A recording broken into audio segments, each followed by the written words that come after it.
Hi everyone, welcome back to our channel. Today in this following video, I'm going to show you the ways to apply for the credit card of Bank of America's Unlimited Cash Award credit card.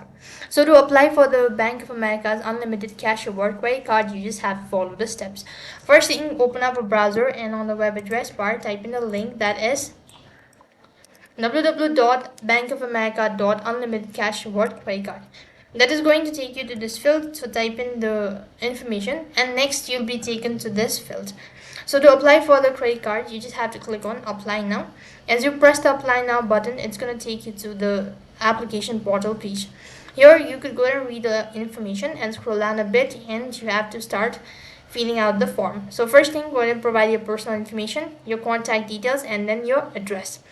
You have to verify your contact details by entering the code, and on the last field you have to go ahead and mark on the terms and condition, and lastly you'll have to confirm it by reviewing all of the information that you've provided. If you're sure about it, then you'll have successfully applied for the Bank of America's Unlimited Cash Award credit card. That is all for this video. I hope the video was helpful.